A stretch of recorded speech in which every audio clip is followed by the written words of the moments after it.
This week we will be working on the peer review for Writing Project 1, and then you will have a similarity check, and the paper will be due Friday. So you'll have 3 submissions this week, and actually 4, I suppose, because peer review will be 2. Okay, so let's have a look at peer review. Peer review 1, by Tuesday, by 9 p.m. Tuesday, please copy and paste your Writing Project draft here. The peer reviews are going to be graded. The draft will not be graded. Posting a completed draft makes you eligible to earn peer review points. Why? Because if you post an incomplete draft, you will have wasted your group's time trying to review something that they can't review because the material isn't there. And so I can't give you points if you have short-shrifted your group. You have to have a completed draft in order to complete this task. And then by Thursday, by 9 p.m. Thursday, you are to have read your group's drafts, read the peer review questions below, and write thoughtful, collegial, and critical responses to the questions for each group member. So let's go through this peer review. So it might be quite a bit different from what you're used to. Let's see. So the content of drafts. The drafts that you submit are to be of a definition and a description of a procedure or a piece of equipment currently in use by your organization.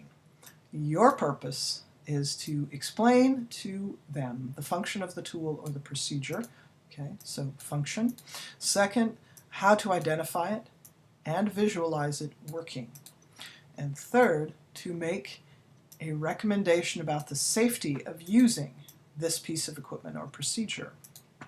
Your selection of definition and descriptive language should not only give readers a clear image and understanding of the item, but also lead them well to understanding why the item is or is not safe on the job. So remember, this document is supposed to be in response to a safety concern that was sent to you. So you should reference that document,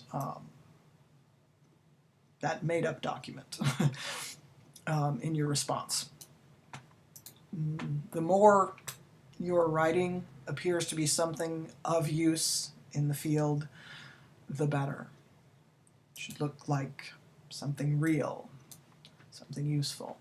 Okay, so here are the peer review questions. Your answers to the questions below are meant to help you explain to the authors what the strengths and weaknesses are in the drafts.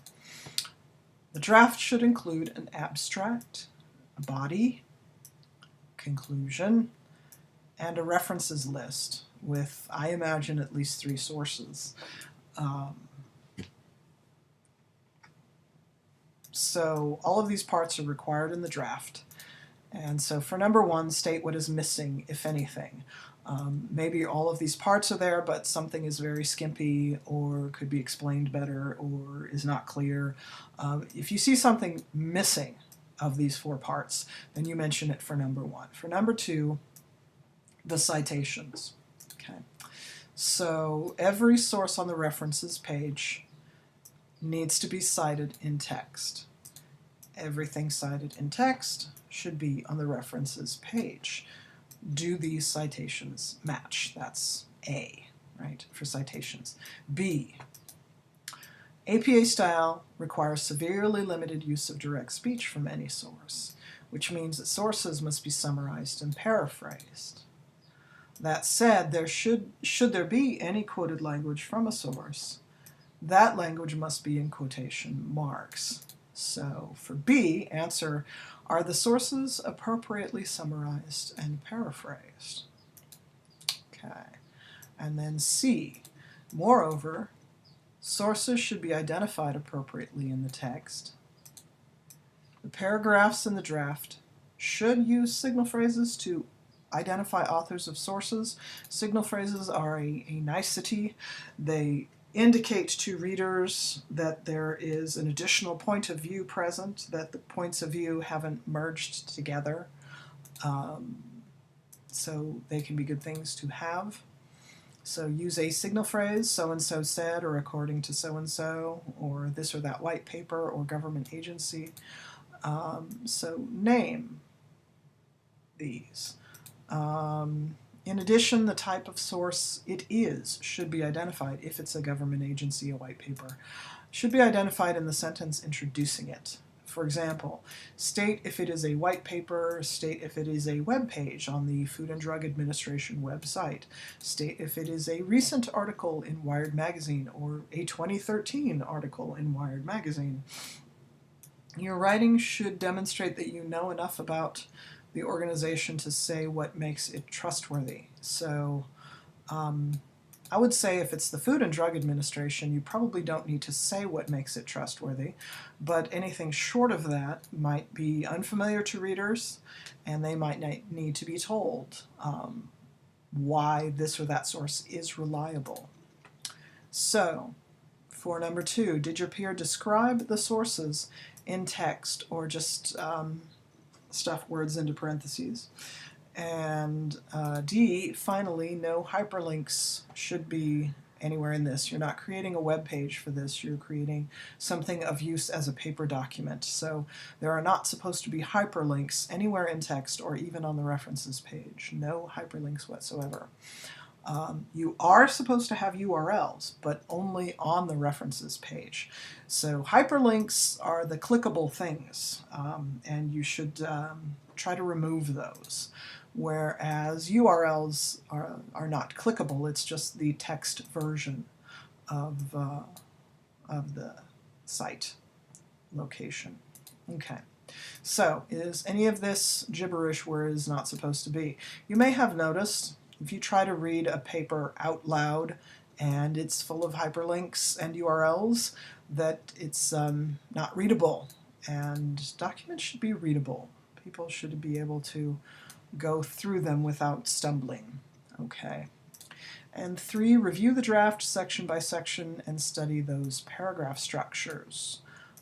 You have learned that paragraph structure is usually top-down, because this gives readers an easy way to follow the paragraph, to anticipate what will be discussed, and to understand the point readily.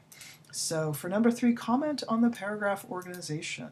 Do you find that the paragraphs are top-down? Are any of them not top-down? Do you think that these not top-down paragraphs should be top-down paragraphs? And then suggest any improvements regarding paragraph structure. Okay, and number 4 is tone. What about the tone seems appropriate for the business at hand? What about the tone seems inappropriate? Do you note any inconsistencies in tone?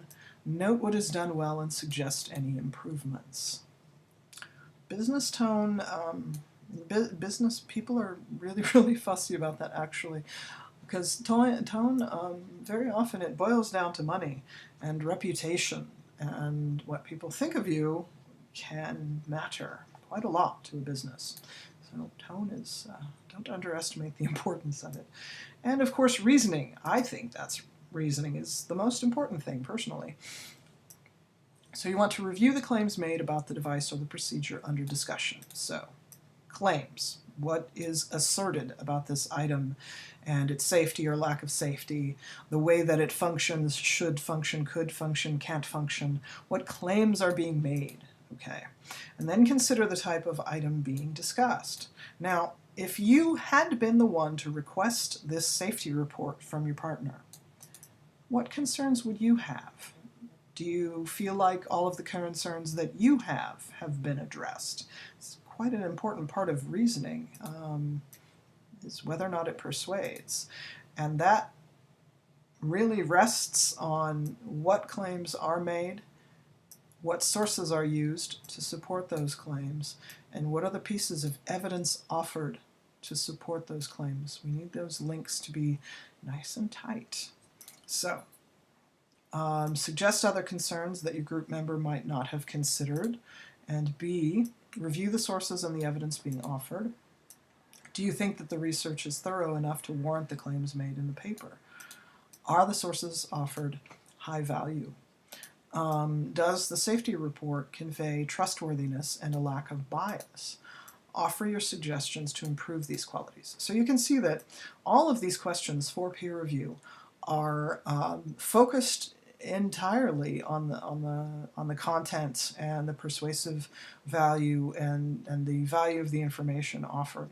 So you want to really focus on these, and I swear to you, after very many years of teaching, if these things are all straight, if the research is good, and if you know what you're talking about, you're just not going to have very many grammar errors. You're just not. And once we're there, then we can identify what's left and work on those very specifically. But before we get there, there's no point in talking about commas, people.